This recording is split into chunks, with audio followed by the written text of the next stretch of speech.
So hey guys, welcome back in my YouTube channel. Myself Sabir. Today we will talk about chapter second chemistry, acid, base and salts. आज guys हम बात करेंगे chemistry के बारे में, acid, base और salt chapter 2, जो कि एक नए चैप्टर की शुरुआत है। इससे पहले हमने पिछले चैप्टर का वीडियो अपलोड कर दिया है, आप लोग इसके पीछे देख सकते हैं। सो गाइज चलिए हम देखते हैं चैप्टर 2 एसिड, बेस और साल्ट में। तो बात करेंगे एसिड, बेस और साल्ट में। सो गाइस एसिड हमारा होता क्या है? एसिड जो होता है, एसिड हमारा सावर इन टेस्ट होता है एंड जो बेस होता है ये बिटर इन टेस्ट होता है। सो गाइस हम एसिड और बेस के बारे में इसके डेफिनेशन जानेंगे और इसके क्या क्या यूजेज हैं वो सब जानेंगे। तो चलिए शुरू करते हैं। सो गाइस हम इसके डेफिनेशन के बारे में बात करने जा रहे थे कि एसिड होते क्या हैं और उसको डिफाइन कैसे करते हैं। कह रहे हैं कि acid are those chemical substance which have sour in taste and change colour to blue litmus to red. कह रहा है एसिड वे केमिकल सब्सटेंस हैं जो सावर इन टेस्ट होता है और ब्लू लिटमस से रेड लिटमस में चेंज हो जाते हैं, इसे एसिड कहते हैं। इसका एग्जाम्पल जो है unripe mango, lemon, orange, tamarind, etc, ये क्या होते हैं? सावर इन टेस्ट होते हैं। सो गाइस इसके एग्जाम्पल क्या होते हैं एसिड के? Unripe mango, lemon, orange, tamarind, ETC, sour in test.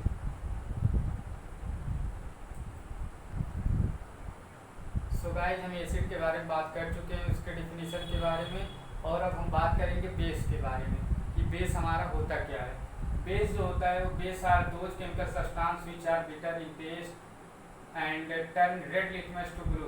कह रहा बेस वे केमिकल सब्सटेंस होते हैं जो बिटर इन टेस्ट होते हैं।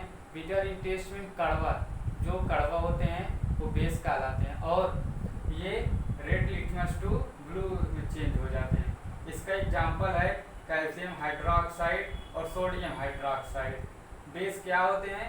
बेस कह रहा है base those are chemical substance which are bitter in taste, that is base, and it change red litmus to blue.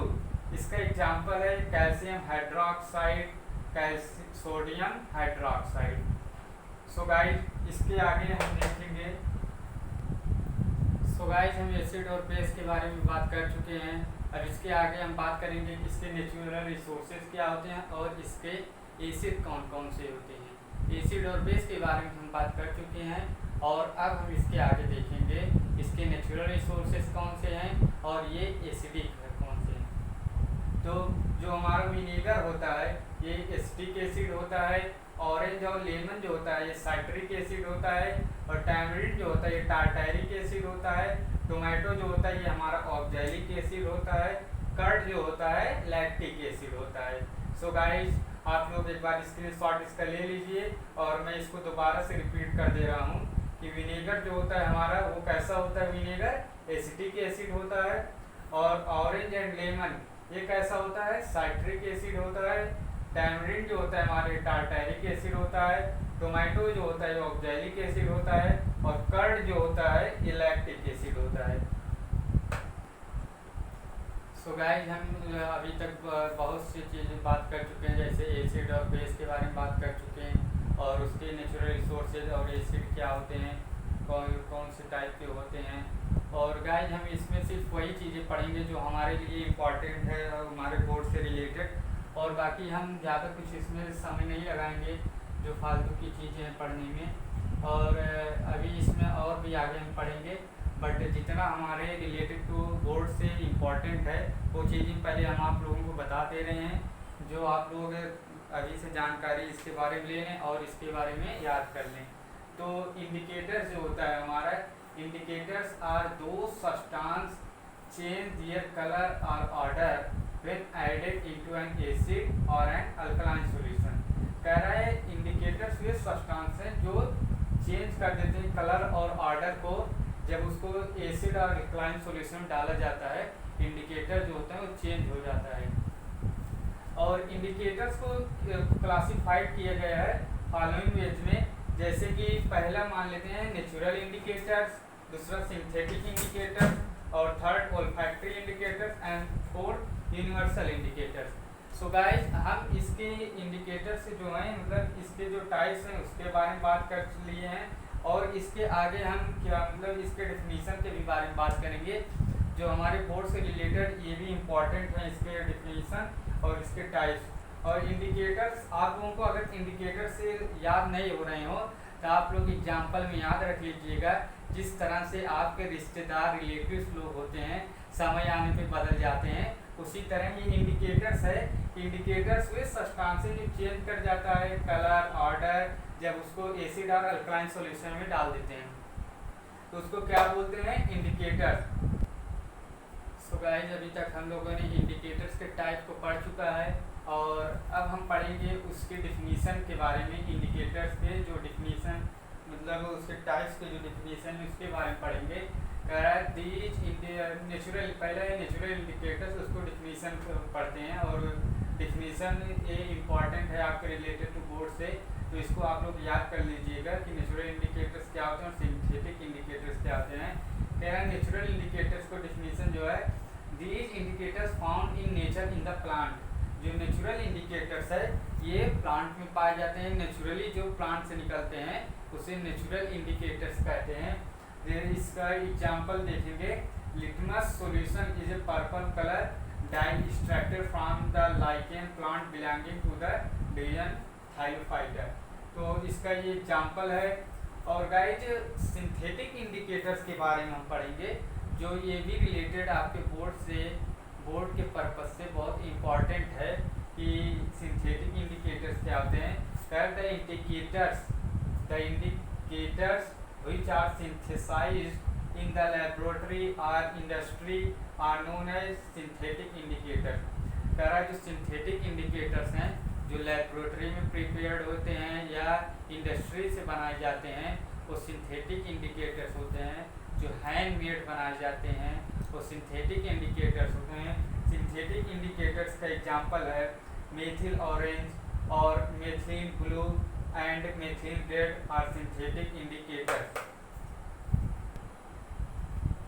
So guys अभी तक हमने दो टाइप्स ऑफ इंडिकेटर्स को देख लिया है और थर्ड टाइप को देखेंगे जो ओलोफैक्टरी इंडिकेटर्स है हमारा।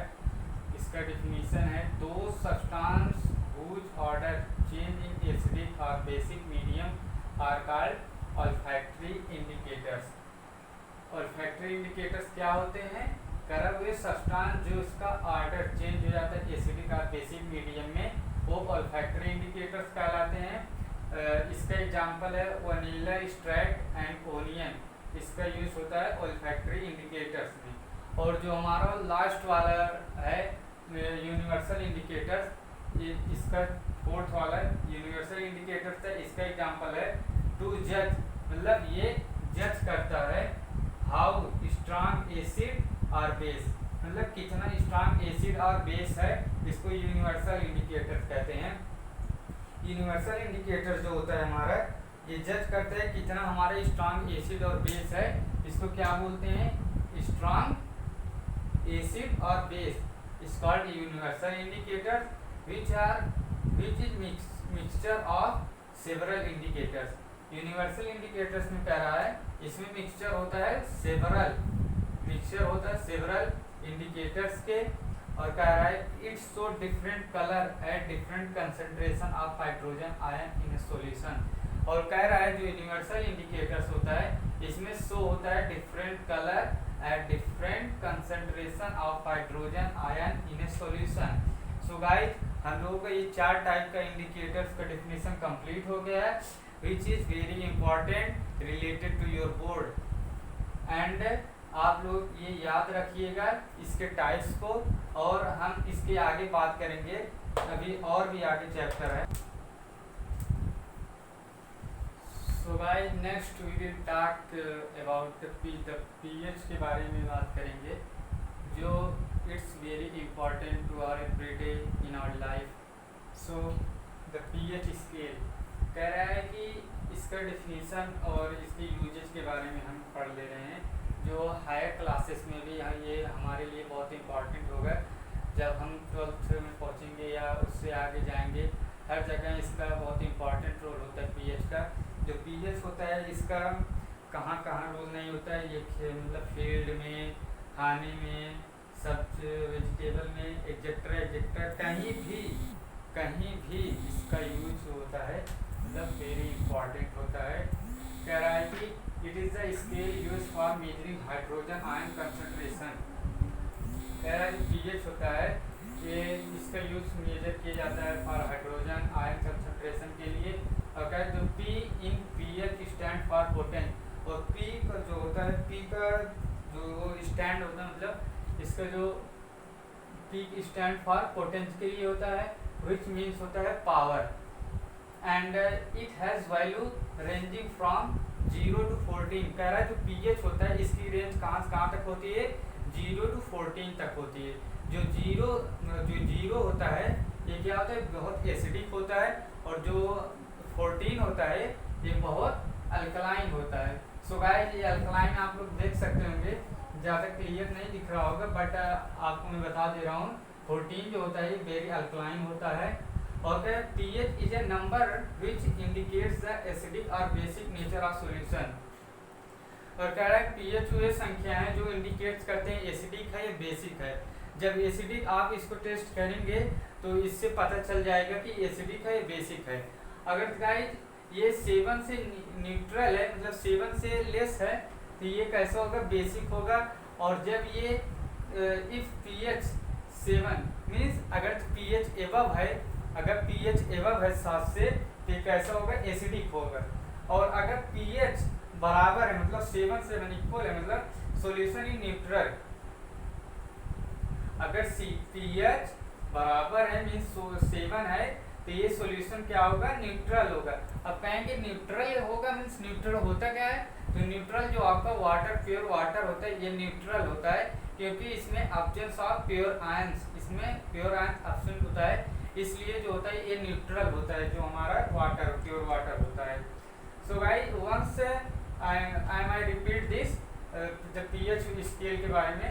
It is scale use for measuring hydrogen ion concentration. The P in pH stand for potence. जो P है ये मतलब pH जो है ये स्टैंड होता है pH पोटेंस, विच मीन होता है पावर।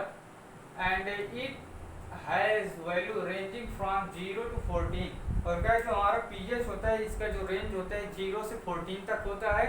जो 0 होता है वेरी एसिडिक होता है, और जो 14 होता है वेरी अल्कलाइन होता है।